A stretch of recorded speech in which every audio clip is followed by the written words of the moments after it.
tomar un examen para los módulos, tanto de participación. Y no les voy a decir si es que es esta clase, si es que es la siguiente, o cualquiera de ellas. Yo solo voy a tomar al final de la clase para que estén súper atentos durante toda la clase. Vamos a terminar con lo que es el sistema nervioso y ahora específicamente hablar sobre el sistema nervioso periférico. Cuando decimos sistema nervioso periférico, ya es todo lo que aquella inervación que se encuentra fuera del sistema nervioso central y que también podría estar integrada por algunas fibras nerviosas que se han originado en el sistema nervioso central, pero que ahora están fuera del sistema nervioso central, ¿verdad? Y dentro de ellos conocemos mucho, porque casi están, por ejemplo, todos los pares craneales que van a estar fuera de la inervación, no está dentro, sino externa, inervando todas aquellas estructuras que nosotros ya las conocemos, desde el quinto par, el séptimo par, todos los pares craneales, los ganglios raquídeos que están externamente y que consideramos ya haber aprendido que vienen o recogen la información inicial de la sensibilidad fuera del cuerpo.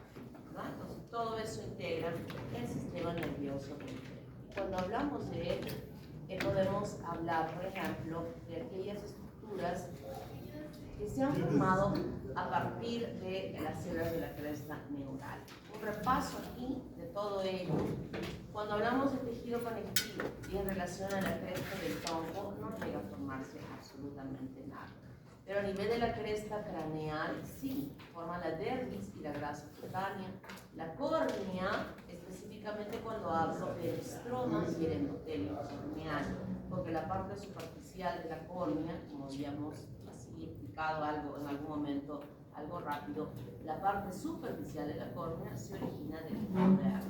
Pero cuando ya tiene todas las capitas de esa córnea, el estroma y el endotelio se forman de las células de la cresta neural.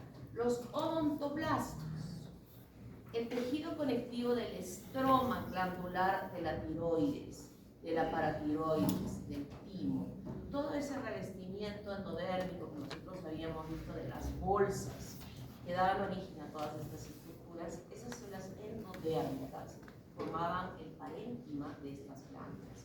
Pero la estructura estromal estaba originada de las células de la cresta neural, igual la de las glándulas salivales y de las lacrimales. El tracto de salida del corazón. Esto es muy importante porque ahorita lo vamos a tocar cuando yo hable sobre el corazón, cómo estas células son tan importantes para dividir esta porción del tubo cardíaco que va a dar origen a la aorta ascendente y al tronco pulmonar. Ya estamos explicando en las clases de prácticas, el día de ayer, hemos dicho que este tubo es inicialmente único, se va a dividir en dos. Uno va a ser la aorta de un lado y por el otro lado el tronco pulmonar. Entonces, esa división se origina a partir de estas células de la cresta neural y que obviamente, si es que no migran de donde se formaron, que hemos visto dónde se formaron, definitivamente se evidenciará malformaciones a nivel de la formación de esta división entre estos dos vasos. Las válvulas semilunares cardíacas, las paredes de la aorta y las arterias derivadas del callado aórtico, los músculos ciliares, los músculos que habíamos visto que se encontraban en el cuerpo ciliar y que tenían que ver con la acomodación del cristalino, que lo vamos a repetir luego cuando hagamos ojo en la última clase de esta fase. El músculo liso vascular a nivel de la cresta craneal se da origen ahí. Músculos a nivel del tronco, ninguno. Pero cuando nosotros hablamos de los músculos de la parte craneal, ya sabemos que van a ser muchos de ellos, ¿verdad? Justamente aquellos que se habían derivado del primer y segundo arco faríngeo. Las células pigmentales en el tronco y la cresta craneal, los melanocitos. Las células endocrinas y panendocrinas a nivel del tronco migraban a formar las células de la médula de la glándula suprarrenal. Las células neurosecretoras del corazón y de los pulmones. Estas panendocrinas son muy importantes porque pueden dar origen incluso a metástasis. Crecen, se multiplican y producen nuclear. No son comunes, pero sí pueden multiplicarse. A nivel de la cresta craneal van a formar el cuerpo carotidio, las células de tipo 1. Ya estarán ustedes imaginando, pensando, cuerpo carotidio. Y vamos a ver al cuerpo carotidio también en las prácticas. Vamos a ubicarlas donde se encuentran. Las células parafoliculares de la glándula tiroides. ¿Dónde verían estas? Del cuerpo último branquial. Del cuerpo último branquial. ¿En qué bolsa se encontraba? En la cuarta. Chicos, ya bien, para recordarlo, ¿no? Entonces le vamos a tomar su puntito.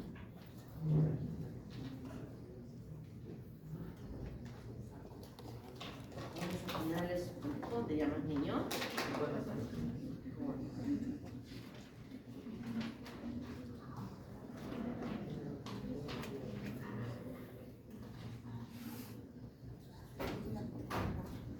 A nivel de las células mesodermias, ninguna en el tronco y en la cresta craneal, la bóveda craneal, la escama y la parte frontal, nasal y orbital, cápsula óptica, una parte de ella, el paladar y maxilar, el esfenoides, pequeña parte, las trabéculas, la parte de los cartílagos viscerales, los cartílagos del oído externo, que es también una parte, y vamos a ver cómo el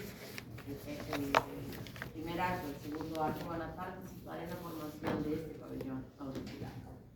Entonces, todo lo que vemos nosotros aquí pintado de verde es el origen de las células de la cresta neural. Lo que está para atrás va a ser originado de las células mesodérmicas en relación a las estructuras que se formen de las células mesodérmicas o del sistema nervioso central. Ahora tiene estructura ósea y en la estructura del tejido que habíamos mencionado, en el tejido dérmico, en la dermis, y de los músculos que se forman a nivel de la cara. O sea que esa célula de la cresta neural, como siempre lo he dicho, tiene un gran potencial de diferenciación en diversas estructuras, no solamente a nivel craneal, sino también a nivel torácico, como acabamos de observar. Y estos derivados de la cresta neural, podemos decir, por ejemplo, esto, ¿no? Que es la pigmental, los melanocitos, estos que se encuentran en toda la superficie de nuestro cuerpo. En consecuencia, este desplazamiento va a diferenciar estas células. Las células del ganglio raquídeo.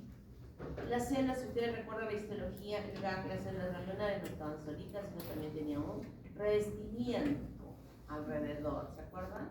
Cuando vieron ganglio raquídeo en histología. Los pericitos somáticos y los pericitos axónicos. Las celulitas chiquitas que están alrededor también se originan de él. Las neuronas multipolares del ganglio simpático, toda la cadena simpática que se extiende a lo largo de la columna vertebral, se originan de las células de la cresta neural. O sea, todo el origen de células nerviosas, ya sean como neuronas, se originan de las células de la cresta neural. La glándula suprarrenal, aquí está justo la médula de la glándula suprarrenal, que producía ¿qué cosa? Catecolaminas, ¿verdad? Catecolaminas. Y las catecolaminas son neurotransmisores, entonces tienen origen nervioso.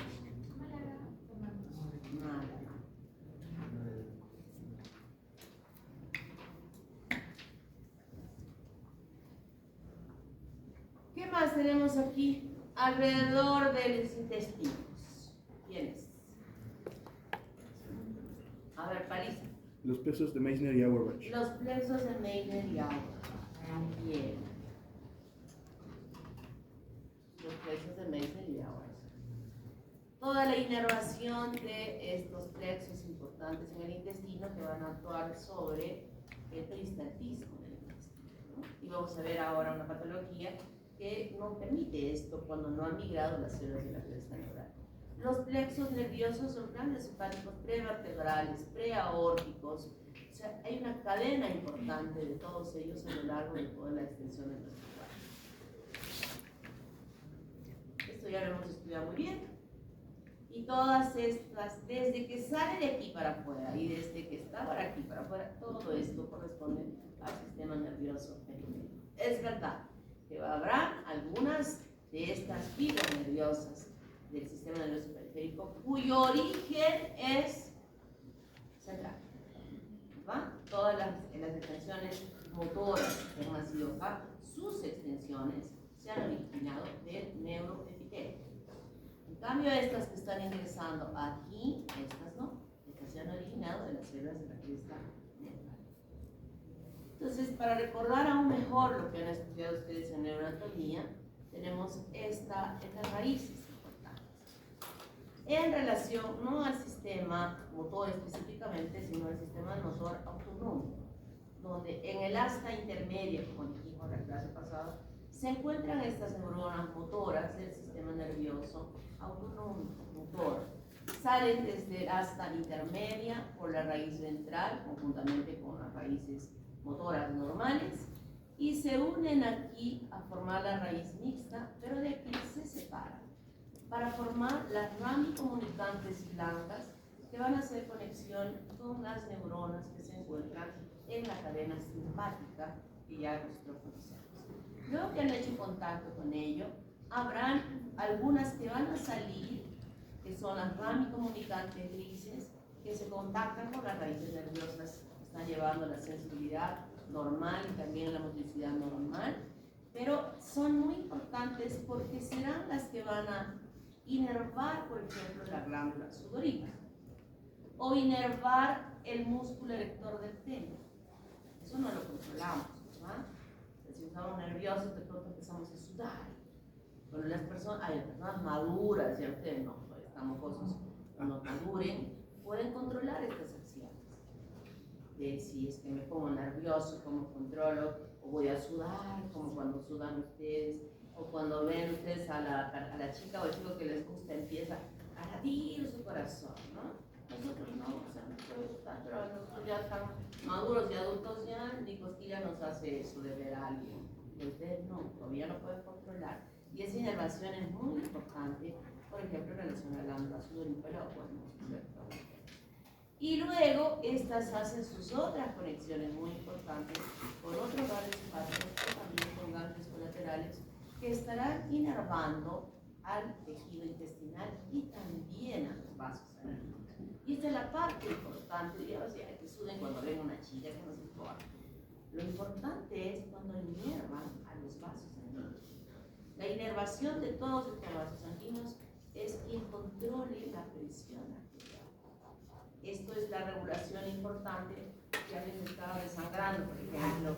¿Cómo hace el organismo para que no se desangre o trate de cubrir o de proteger aquella sangre necesaria para irrigar el corazón o el cerebro? Esto es un control totalmente nervioso que se hace en relación a esta vasodilatación o vasoconstrucción selectiva de algunos órganos, donde dice, quito sangre aquí, voy a apretar acá para que haya un retorno y que sí, estos órganos importantes se sigan manejando. Eso lo podemos controlar, no lo podemos controlar. Está regulado por este sistema autónomo muy importante que regula nuestra presión en nuestro organismo. Entonces, esta migración anormal o no migración, o lenta migración, puede repercutir en una diversidad de patologías que nosotros le llamamos neurocristiopatías. Vuelvo a repetir, cuando no han migrado, cuando se han quedado o no se han diferenciado, porque ya he dicho, estas celulitas, ¿puedes cerrar la puerta, por favor? Si quiera una de las hojas todavía, ¿cómo está viniendo? Por favor.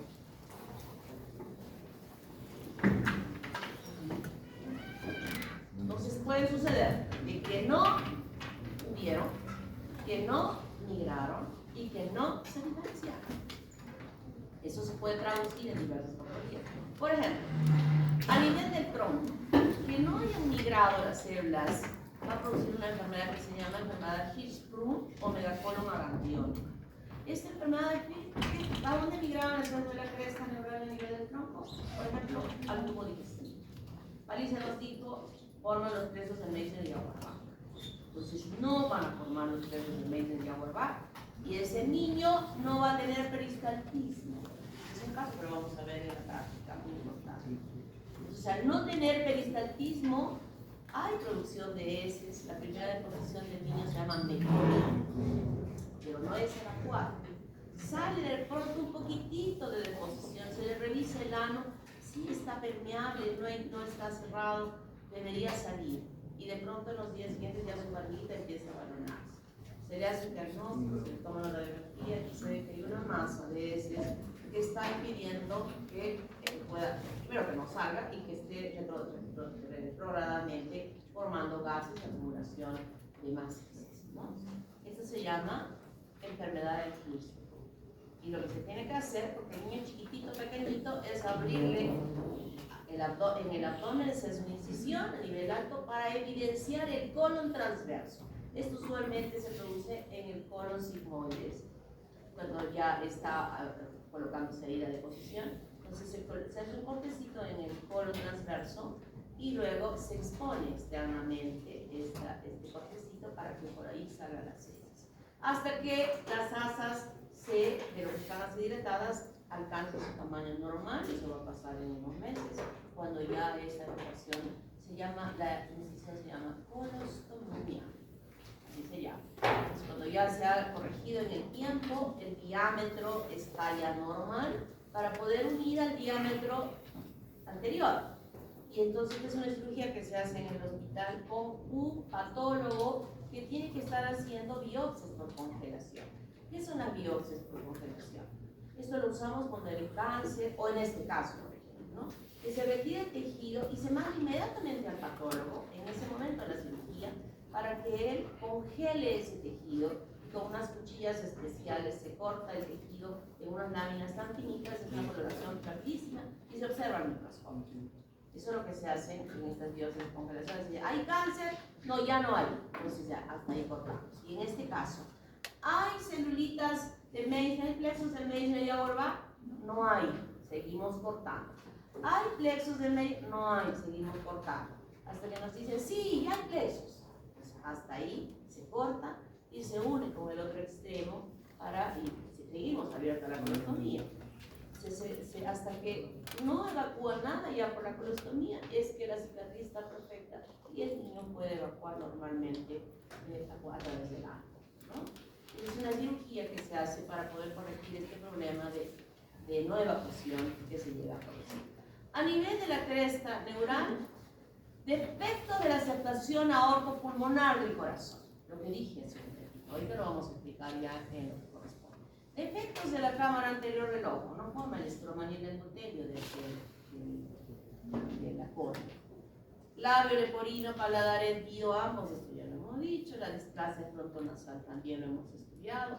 El síndrome de B. George, ahora ya aumentó otros síndromes. Aquí hay hipoparatiroidismo, deficiencia tiroidea, displasia del timo, que conduce a una inmunodeficiencia, defectos del tracto de salida del corazón y de los arcos aórticos. Miren cuántas anomalías se llegan a presentar en este síndrome de B. George. Algunas anomalías dentales, claro, si no produce, ¿qué cosa? Dentina. La niña del lado. Lentina. ¿Ah? Lentina. Si no produce dentina, porque no hay. ¿No? ¿Cómo se llama niña? Álvarez Carmen. Álvarez.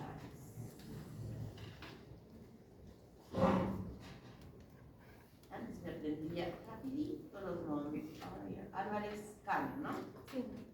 Son tantos. Me aprendí hasta las chapas. Me aprendí hasta con quién estaba enamorando. Pero ahora ya no puedo. Son demasiados. Cresta neural craneal y del tronco, o sea, se asocian malformaciones tanto a nivel craneal como del tronco, y aquí está la asociación Church. La asociación Church dice C de coloboma ocular, vamos a explicar ya coloboma más adelante, H de cardiopatía, A de atresia de las coanas, ya saben qué son las coanas, ¿verdad? R de retraso del crecimiento y psicomotor, G de hipoplasia genital, E de anomalías del pabellón auricular y sonrera, ¿no? O el síndrome de Waterbury, ahorita les voy a enseñar en qué consiste.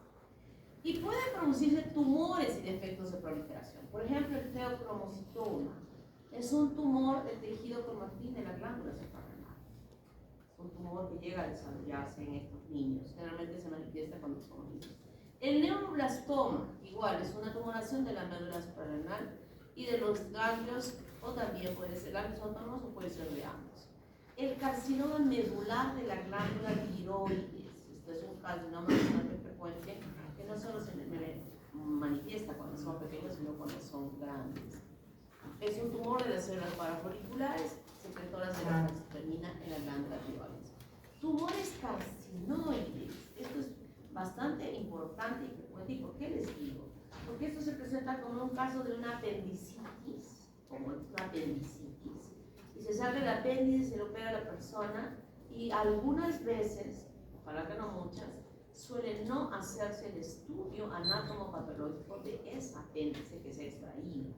Y debe hacerse, porque podría estar escondiendo que ese origen de esa apendicitis, ya sabemos que se ha vuelto como una salchichita, que ha dolido mucho, etcétera, etcétera, está escondiéndose en las neoplasias. Entonces es importante que luego que se eche el procedimiento de extirpar este apéndice, vaya al patólogo y que nos diga apendicitis, muy bien, o de repente nos puede decir que ¿no?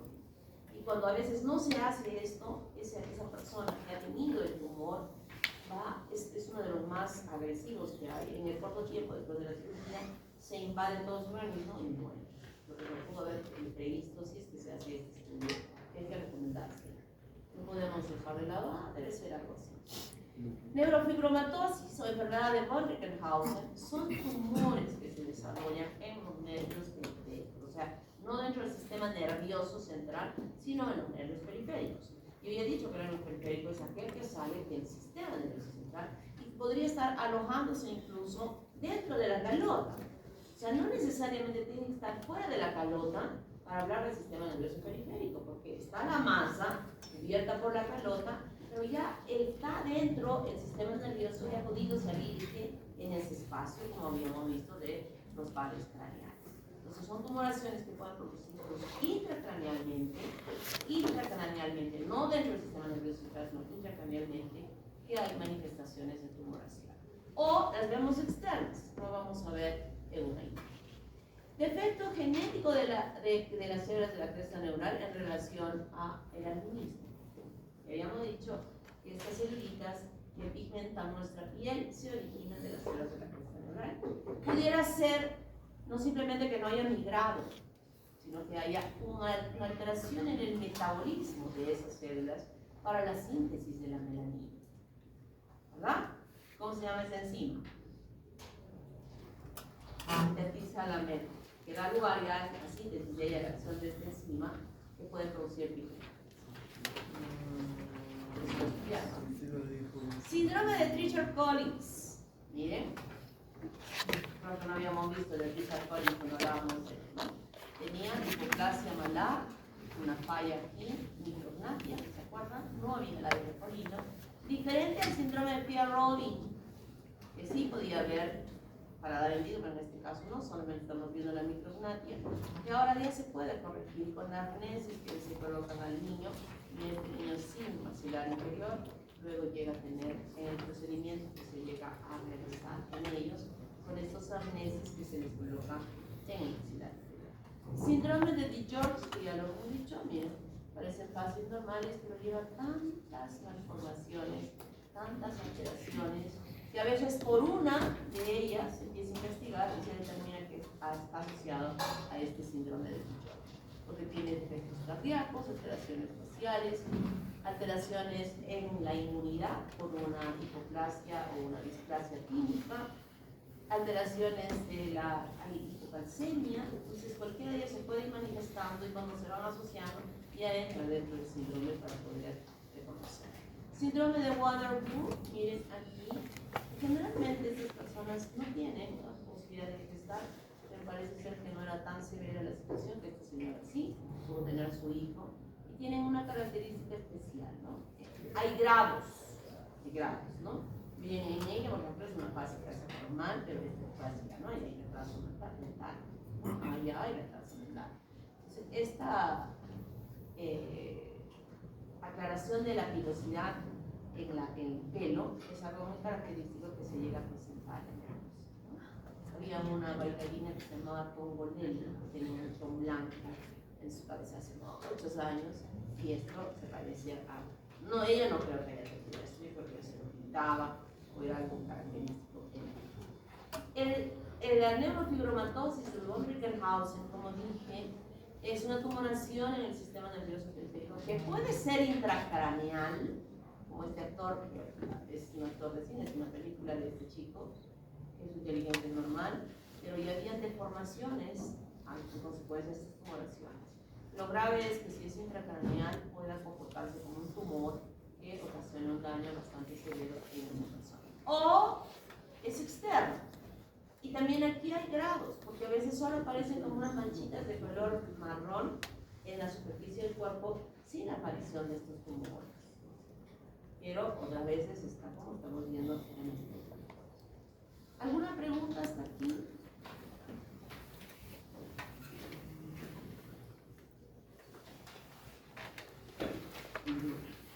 Pues ahora sí vamos a entrar a la parte cardiovascular, que como ya les había mencionado, lo he adelantado, porque considero muy importante que ustedes lo estudien bien, los voy a evaluar la próxima semana, e igualmente la siguiente semana vamos a hacer toda la parte de vasos sanguíneos, arteriales y venosos, que también no es difícil, pero es bastante, digamos, amplio, y quiero que lean, me quiero garantizar de que lean antes del examen de segunda fase. Ya para la quinta haremos la parte de ojo, oído, argumentario, que lo hemos estado explicando ya en las clases, o sea que está más sencillo. ¿Ok? Si estoy atentos, ¿eh? El origen del sistema cardiovascular se da en el mesodermo cardiogénico, es plasmocleo. Yo cuando estoy diciendo mesodermo cardiogénico, es plasmocleo, su IA está dando vueltitas ahí en su cerebro y se están imaginando cuál realmente será ese origen. La cavidad pericárdica, celoma pericárdico, es una cavidad que va a ser formada fuera de este mesodermo cardiogénico y tiene una forma de rápido. El septum transverso es una parte proximal a este mesodermo cardiogénico, es plasmocleórico y se forma del mesodermo cardiogénico somatocleórico. O sea, está al frente, ¿verdad? El esplasmo estaba a un lado y al frente, fuera de la cavidad, estaba el mesodermo somatocleórico. Se forman los grandes vasos, que son los arcos aórticos, que también los conocemos, que estaban dentro de los arcos laríngeos y que ahora van a dar origen a estructuras importantes dentro de esos vasos que emergen del corazón. Y el resto de los vasos sanguíneos, hasta capilares y linfáticos, ya los mencionamos. Del mesodermo ínciso, del mesodermo plasmoplémico o del mesodermo, creo que les he preguntado ahora algo sobre esto, ¿no? Sí, hay una preguntita sobre los vasos, ¿no? ¿No les he tocado el músculo? Sí, he tocado. Sí, tocado. Sí, pues, Sí. en alguna de las claves.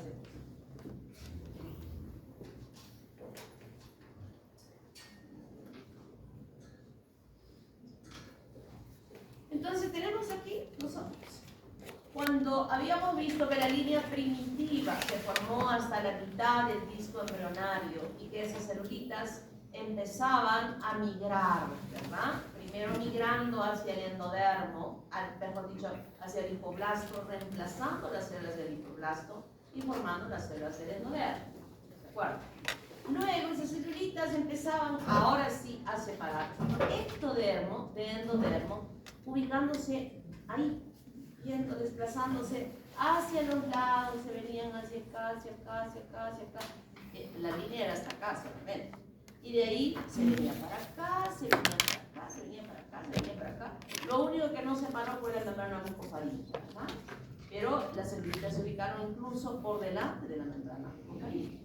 O sea que si nosotros desfilamos las dos capitas, endodermo y ectodermo, entre ellas se ubicó el mesodermo. En toda la extensión, solo aquí había pegadito acá y acá también pegadito. Pero por delante de ese pegadito igual se metieron estas células.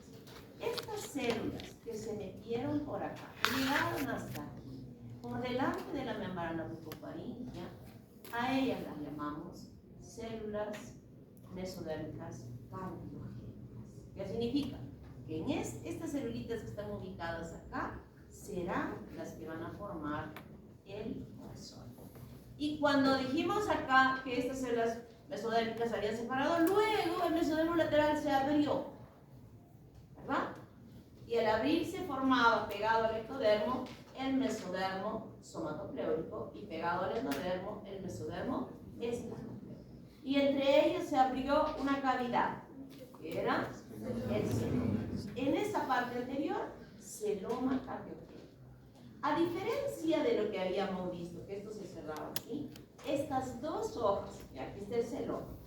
Celoma, este es el mesodermo cardiogénico somatopleórico y el esplanopleórico. Esto se cierra así. ¿Así? Y se forma el celoma cardiogénico, cerradito. Entonces esto que estamos viendo fuera de la línea punteada es el celoma. O este es el celoma. Y este celoma se cierra. En esta parte anterior se cierra, como acaban de ver en mi mano. Se cierra. Y la imagen que tenemos de esta cavidad, que ese celoma va a formar la cavidad pericárdica en la forma de herradura, ¿verdad? Pues yo dije en la lámina anterior, tiene la forma de herradura.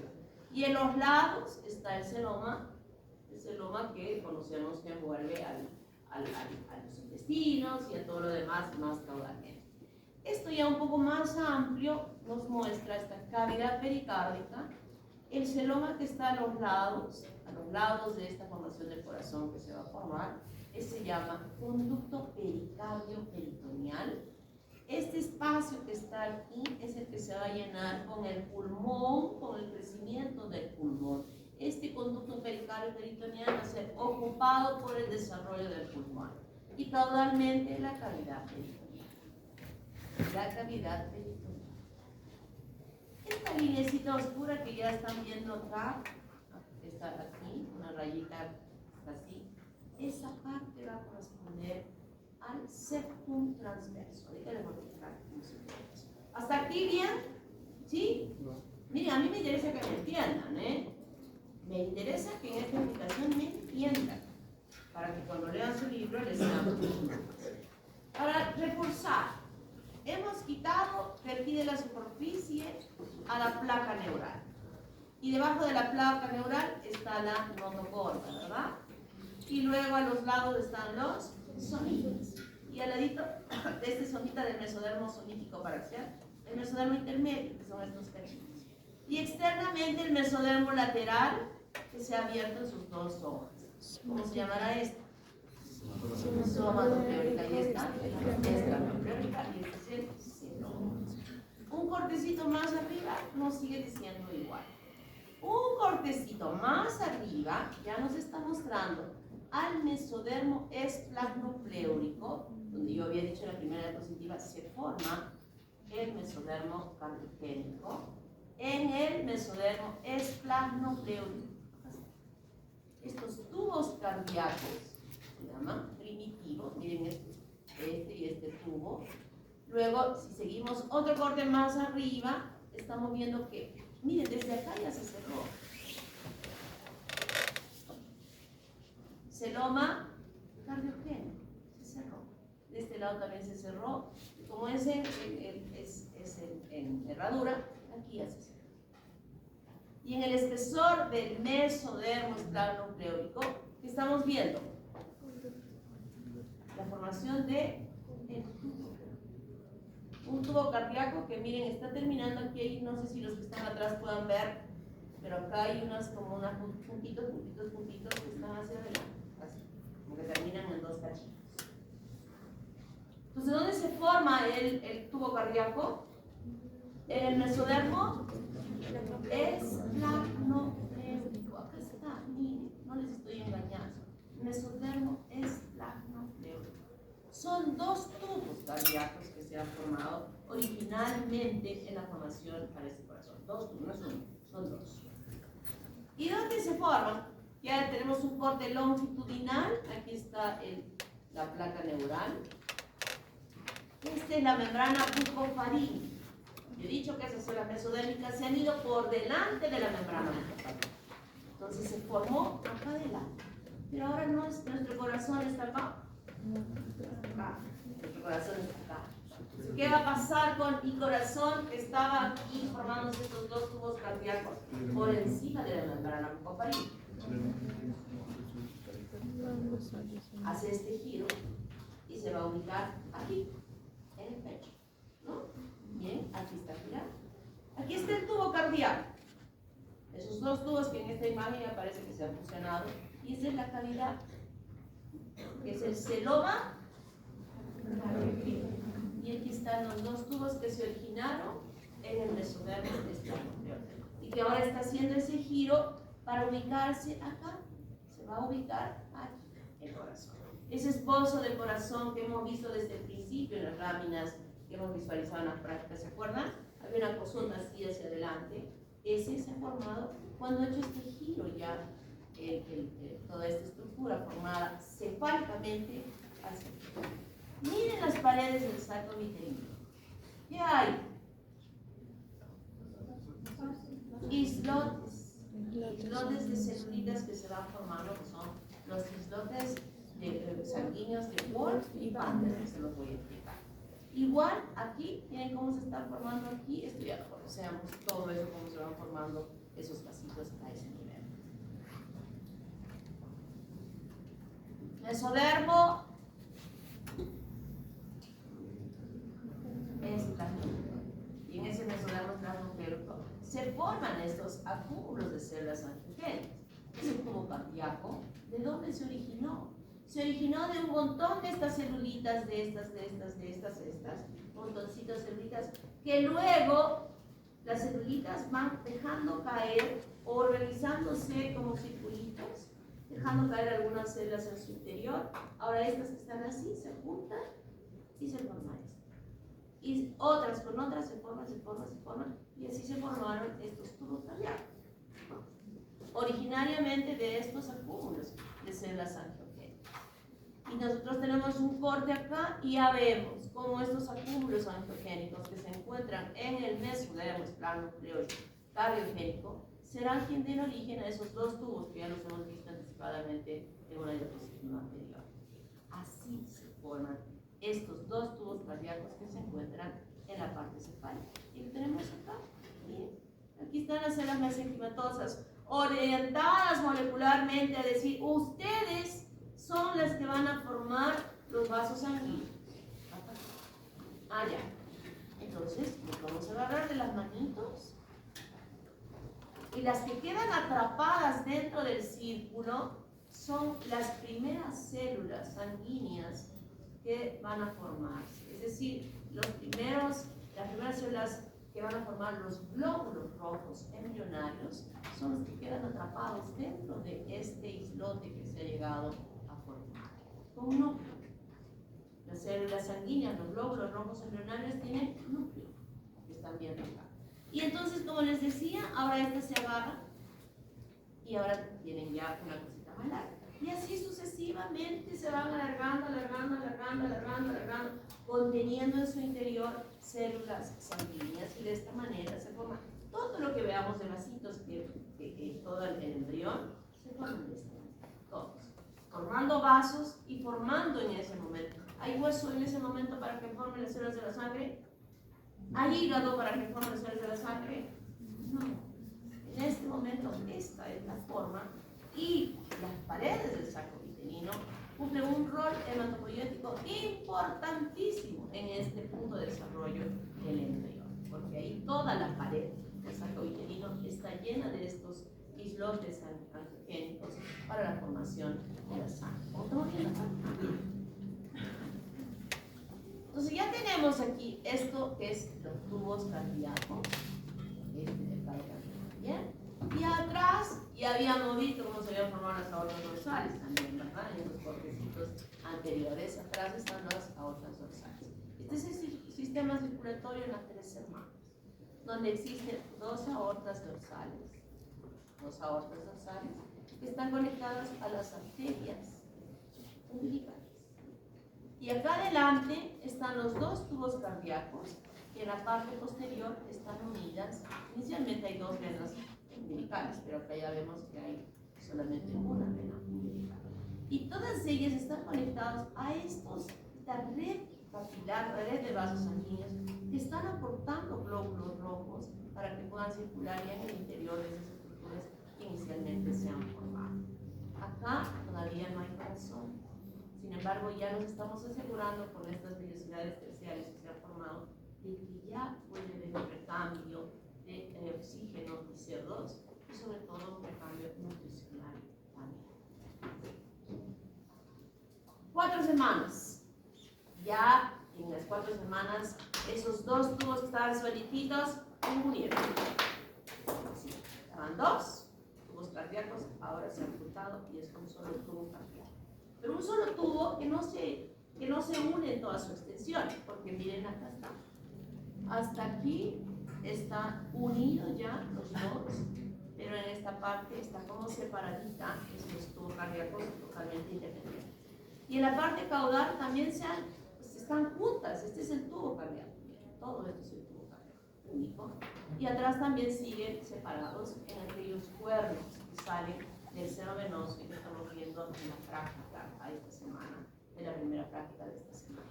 Lo demás es importante, ¿por qué? Porque aquí tenemos ya la aorta dorsal unida y esta parte caudal del tubo cardíaco que ha formado en esta parte a la aurícula está unida a lo que sigue, que es el seno venoso. Y el seno venoso tiene 2 cuerpos, derecho e izquierdo, y a cada seno venoso le llegan 3 vasos importantes. Uno que se llama conducto de Cuvier o cardinal común, y esta está recogiendo la sangre de la cardinal anterior y esta está recogiendo de la cardinal posterior. Luego está conectada a ella también la vena umbilical y también está conectada la vena biliar. Entonces, a cada lado, pues les decía, hay 2 venas umbilicales. Al final hay 2 venas umbilicales, una, ¿verdad? Y les voy a explicar la próxima semana cómo desaparece esa y bloquea. Y en la parte superior, miren, hay una parte que se llama, de la unión, que se llama saco aórtico. O sea, la parte más superior de la unión del tubo cardíaco se llama saco aórtico. Y ese saco aórtico recoge de ambos lados, o tiene conexión de ambos lados, a estos vasos que ya los conocemos. ¿Se llamaban? Los sacos. ¿Se acuerdan de los sacos aórticos que los veíamos dentro de los arcos faringios? Esos vasos, con 4, vienen y se conectan al saco aórtico, que sería esta parte superior del tubo. O sea, ya vemos las conexiones superiores arteriales y las conexiones inferiores venosas que están en este lado, pintadas de color azul. ¿Hasta acá sí me han seguido? ¿Sí? Están perdidos. ¿Se perdieron? Tubo cardíaco originado en el exodermo esternocleico. 2. Se unen, pero no se unen integralmente, sino en un trecho importante que va desde aquí hasta aquí. Un solo tubo cardíaco, con una sola luz. Estos 2 vasos, estos 2 tubos cardíacos, se fusionan y forman un solo tubo cardíaco. Este tubo cardíaco, en un extremo está el saco aórtico, ahorita vamos a ver más detalladamente, y en el otro extremo está el seno venoso. Y entre ellos está el ventrículo y la aurícula. Y aquí caudalmente, cada seno venoso, el seno venoso tiene 2 cuernos, y cada cuerno recoge sangre de 3 venas importantes. Cardinal común, vena umbilical y por acá arriba el saco aórtico recoge la sangre de los arcos aórticos, que ya los conocemos. No creo que sea difícil recordar eso, ¿verdad? Muy bien. Entonces, llegamos a este punto. Un tubo cardíaco, el otro tubo cardíaco. Se acercan y se unen en un sentido. Pero estos extremos están separados. ¿Verdad? Entonces, este es solo una cavidad. Una sola cavidad. ¿Qué lo tenemos acá? Este espacio del celoma pericárdico es muy pequeño para que el corazón crezca en longitud. Entonces, ¿qué va a suceder? Se va a empezar a plegar. Este tubo está así ahora se va a doblar así, para que entre perfectamente dentro del espacio. Y al estar así, este es el saco aórtico, aquí está el seno venoso. Entonces esto va a ser un giro así, y la parte del seno venoso va a quedar a parar acá arriba, y esto va a bajar acá abajo. Y yo he dicho aurícula, seno venoso, entonces la aurícula va a venir para acá arriba, y el ventrículo va a quedar acá abajo. Y eso es nuestro corazón. El ventrículo está arriba, abajo.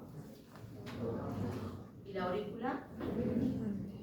¿A qué se debe esto?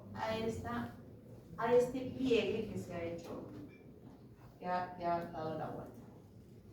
Esta rotación es muy importante del tubo cardíaco, pero esta es la membrana pulmonar.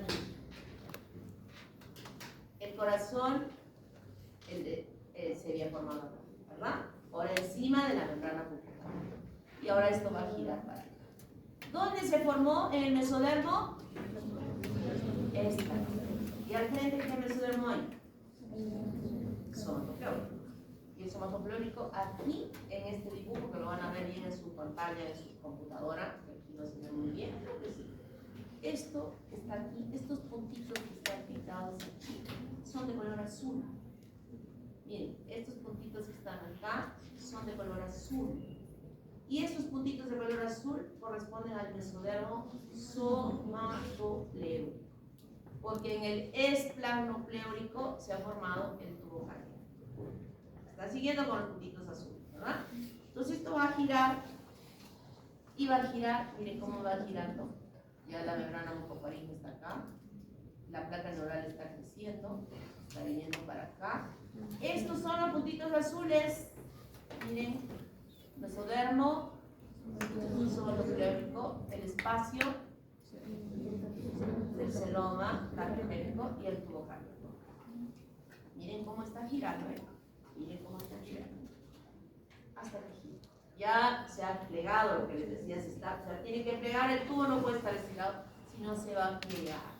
Es el tubo cardíaco dentro de la cavidad pericárdica formada del celoma, y los puntitos azules están aquí, miren, y se ubican acá, y estos puntitos azules van a formar lo que se llama el septum transverso. Y el septum transverso es una estructura, es parte de una de las estructuras que forman parte de la formación del diafragma. ¿Dónde tengo el diafragma? Aquí. O sea, el diafragma tiene varios componentes y uno de los principales es el septum transverso. Y ese septum transverso no solamente va a ser parte del diafragma, sino va a ser parte importante, como se va a explicar la próxima fase, de la formación del hígado. Miren el giro, Miren este giro.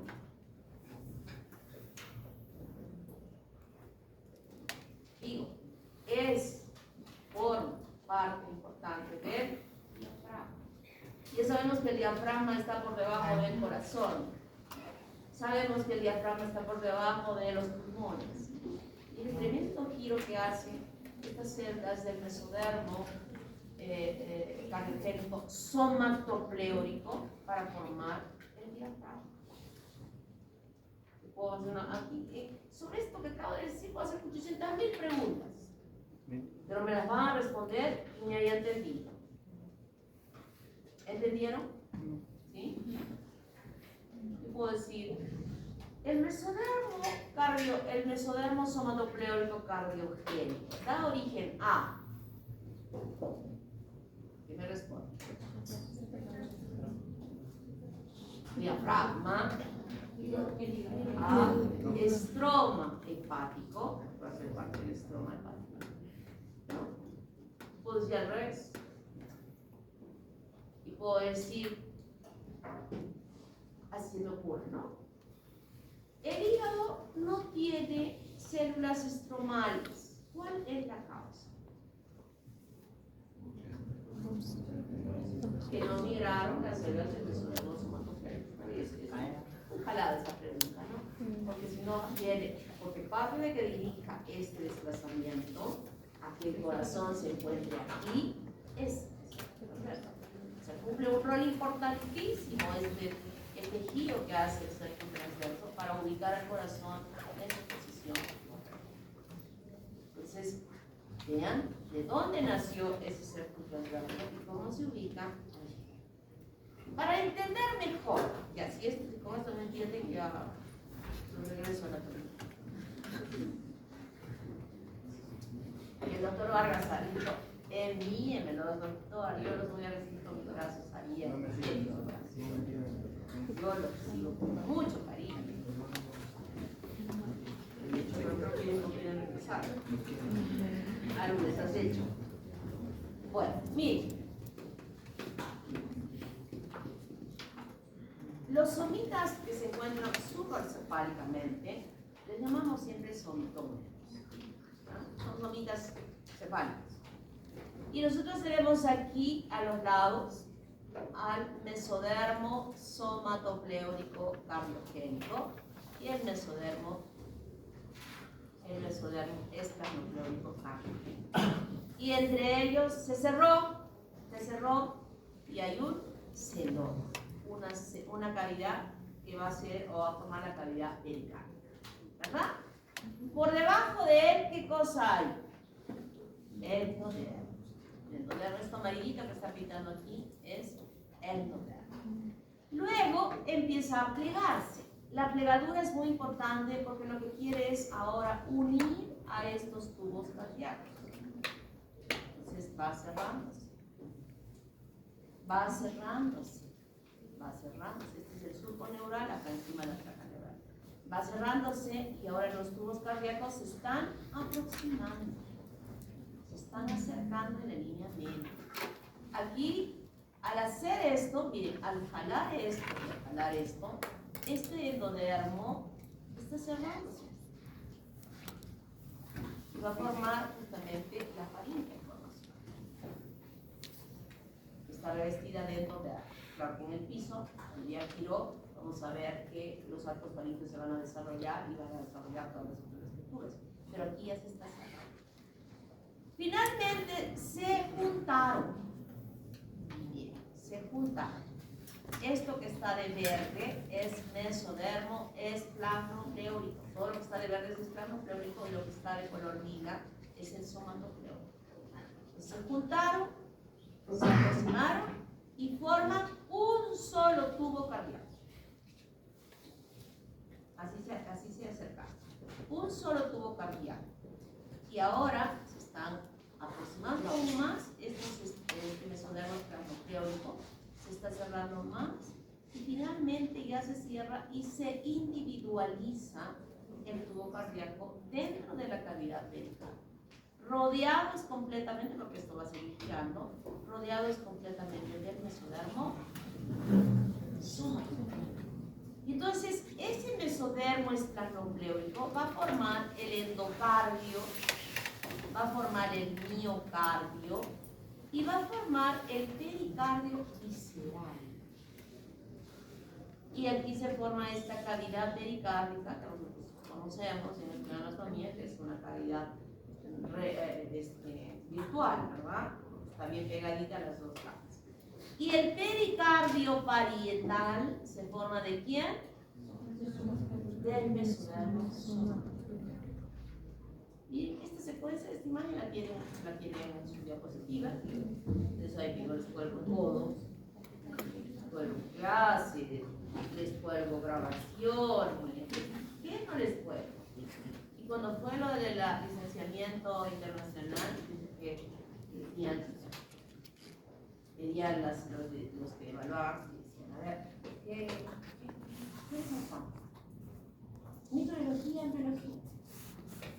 Los evaluadores miraban, aula virtual, tan buena, con narración, con PPTs, con todo.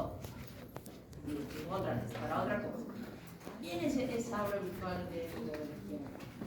O sea que, no, por lo que yo veo que me comentaron eso, les hacen todos los cursos, les colocan todos los cursos así, les evalúan cada semana, sus profesores se mueren de sueño todas las semanas sin trabajando mejor dicho, haciendo exámenes.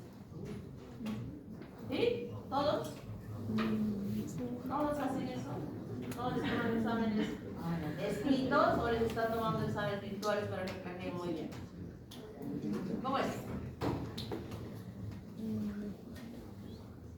Entonces, yo creo que no es justo, no es justo, haciendo todo lo que yo hago por ustedes, no prohibirlo.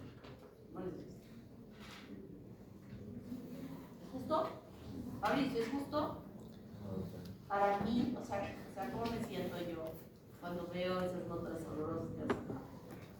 Me siento mal. Digo, ¿qué más puedo hacer? ¿Qué más podría hacer para que estos chicos respondan a todo lo que yo hago por ellos? ¿Ya? Solo les digo esto. Todo esto que yo hago con ustedes, hace 10 años no lo hacía. Para nada. Ni grababa clases, ni grabábamos, ni clase positiva se las grababa, definitivamente eso sí. Y después ya íbamos grabando, y me acuerdo que yo tenía un canal especial de la universidad que llevaba la clase grabada, un chico me grababa acá con su ponía el trípode y me grababa y lo llevábamos ahí para que tenía yo un canal que me hicieron, nadie decía eso, para que se pudiera, para que pudieran escuchar la clase grabada. Progresivamente iba avanzando en la tecnología.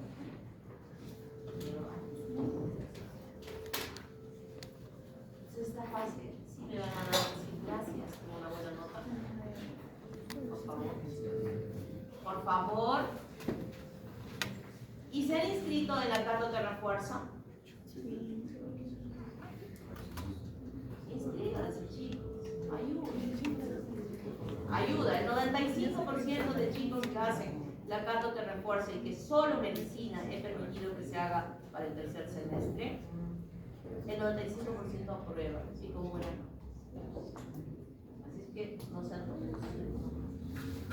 Diferenciación del tubo endocárdico y hemos dicho, ¿no? ¿Cómo se va a diferenciar este tubo en todos estos componentes que histológicamente ya lo conocen, el endocardio, miocardio y pericardio, y con todos los componentes importantes de diferenciación de esa musculatura cardíaca, que es especial, que es diferente para un funcionamiento.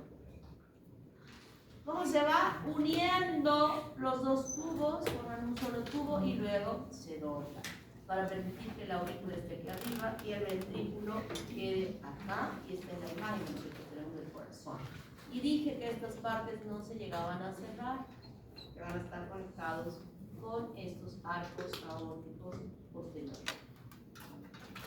Entonces, llegamos a la unión de esos dos tubos cardíacos donde vamos a reconocer estas estructuras. Tenemos de arriba para abajo saco aórtico, donde van a estar conectados los arcos aórticos. Luego tenemos el bulbo cardíaco, que se diferencia en una parte más baja, el bulbo propiamente dicho, y el tronco arterioso. Sumamente importante porque este segmento que está aquí, que se llama tronco arterioso, va a dar origen a la división para formar la aorta ascendente y el tronco pulmonar. Y más abajo el ventrículo, la aurícula, el seno venoso, que como dije hace un momento tiene dos cuartos, derecho e izquierdo, y a donde están conectados estos vasos importantes: vena umbilical, vena vitelina y vena cardinal común o conducto de Fourier, que se llama lo mismo, igual este otro. Y este es el espacio de la cavidad pericardial. Entonces, cada uno de estos segmentos, inicialmente hueco, desde acá hasta acá es hueco, todo.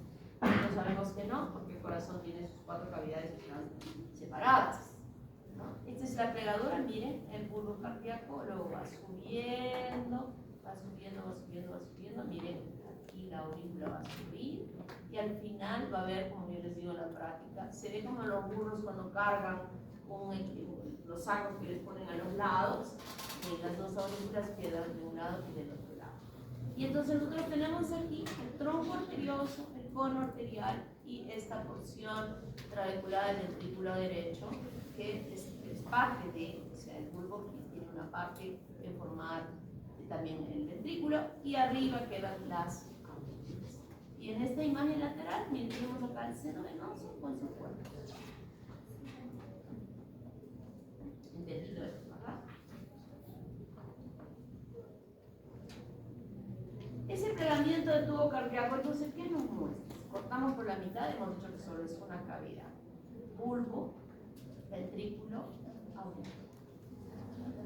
Y podemos ya ir viendo en esta imagen que este ventrículo se va a ir dividiendo por un tabique que crece de la parte más caudal, que se llama septum inferius o tabique interventricular. Miren cómo va creciendo. Tabique interventricular. Y va separando ambos ventrículos. Va separando ambos ventrículos. Pero ya luego vamos a ver cómo se completa esta separación, porque la división solo alcanza hasta un cierto lugar, permitiendo la mantención de una comunicación entre ambos ventrículos. O sea, no se cierra completamente. Pero esta formación del septum inferius es muy importante para dividir ambos ventrículos. Seguimos con el plegamiento para que ya entiendan bien cómo se produce eso. Y la cavidad que también se va a cerrar es la cavidad de las aurículas. Esto lo estamos explicando en las clases prácticas, ¿verdad? Esta es una división interauricular. Primero, aquí sucede algo muy interesante. La formación de esta estructura que está aquí al centro, que se llama tabique o almohadilla endocárdica. ¿Cómo es esta almohadilla endocárdica? Vamos a ver aquí cuenta que este es el corazón, pero con una sola cavidad de aurículas y ventrículos. ¿Ya? Y acá de la mitad de este techo va a empezar, este techo va a ser la parte anterior del corazón y aquí el piso va a ser la parte posterior del corazón, anterior y posterior. Entonces empieza a crecer un tabique de la parte anterior y de la parte posterior. Va creciendo el tabique de esta forma, va creciendo como una viga. ¿Saben que es una viga, no? Esta cosa de acá, pero totalmente independiente, no fijada a nada. Van creciendo estas celulitas y van creciendo estas celulitas, van creciendo, van creciendo, van creciendo y chocan. Tocaron aquí a la mitad. Que esta viga, que se llama septum intermedium o almohadilla endocárdica, es lo mismo, va a permitirnos separar un lado derecho y un lado izquierdo. Una parte superior que estaría dando hacia la aurícula y una parte posterior hacia allá abajo que estaría dando una sola cavidad que serían los ventrículos. Entonces, este tabique importante que se llama almohadilla endocárdica, que crece, como digo, así, de la parte anterior y posterior, va creciendo hasta que chocan. Es un segmento importantísimo para permitir esta división y entender esta división. Entonces ahora ya tenemos la parte de aquí, que van a ser las aurículas, y una ya los ventrículos. Y en una diapositiva anterior ya habíamos visto que en el proceso de aquella pared posterior iba creciendo ya una división, un tejido que se llamaba septum inferius o tabique interventricular, que no iba a chocar con este tabique, se iba a quedar un poco más allá, ¿no? Hasta ahí creció, no llega a chocar. Entonces, ahora vamos a ver cómo se divide esta cavidad.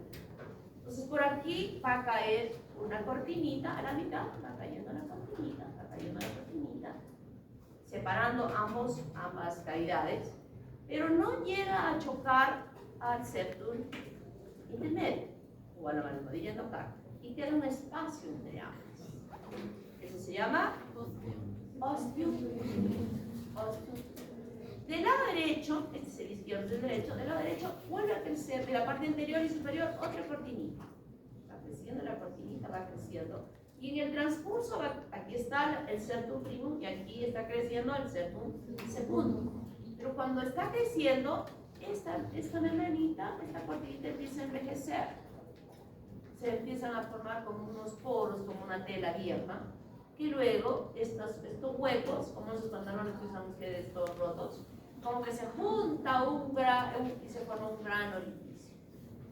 Y esta va creciendo, pero tampoco llega a contactar a la almohadilla endocárdica.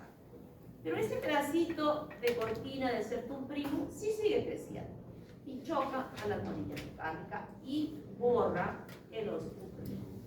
Este hueco que ha aparecido en la cortina del septum primum, ahora se va a llamar ostium secundum. Y aquel espacio que se ha formado, porque el septum secundum no ha crecido hasta chocar y ha dejado un espacio, se llama agujero. Y de esa manera se forman y van a haber otros componentes más que voy a explicar que van a participar en la formación de esta división interauricular. Y tenemos acá esto, redondito, es el armonillón endocárdica o septum intermedio. Crece la primera membranita, que es el septum primum, no choca, deja un espacio, ostium secundum. Luego, al lado crece esta otra membranita, en el lado derecho, que es el septum secundum. Ahora la membranita envejeció y formó este espacio que es el ostium secundum, y el septum primum siguió creciendo hasta alcanzar al armonillón endocárdico. Este sigue creciendo, creciendo y deja un espacio que se llama el agujero. Esta es una visión como la que yo explicaba hace un momento, pero si la vemos de aquel ladito, la vemos de allá, de los lados, vemos justamente el septum primum, miren cómo empieza a envejecer, no cerró ostium primum, todavía sigue creciendo el septum intermedio, envejece y se forma el ostium secundum.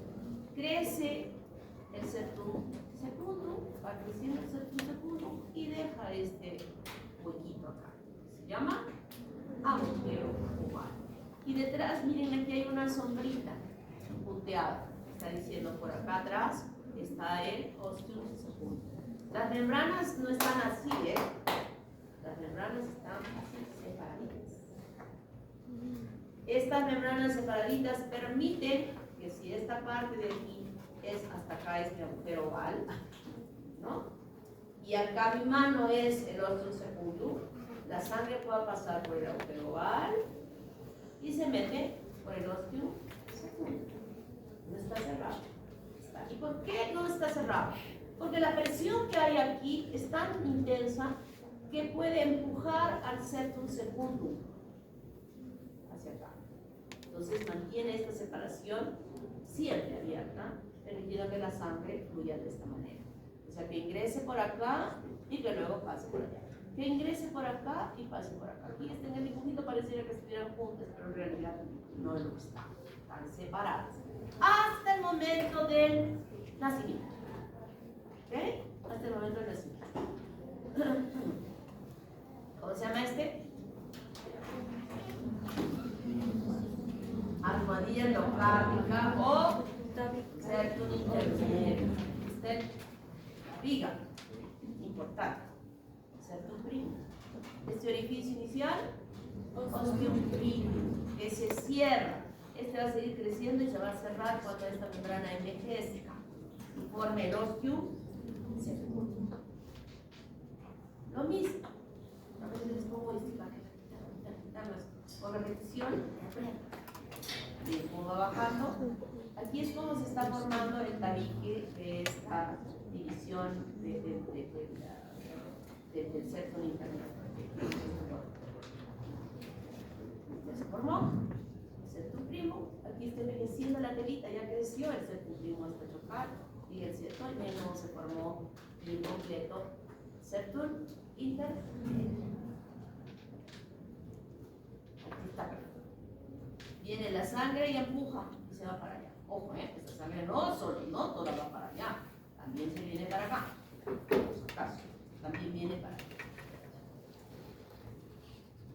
¿Cómo se amplían las cavidades? Esas aurículas primarias se originan del tubo cardíaco, esas que habían quedado a los lados como el burro que tenía cargado a ambos lados, ¿sí? Esas son las aurículas primarias. Y esas van a formar las porciones trabeculares de las aurículas.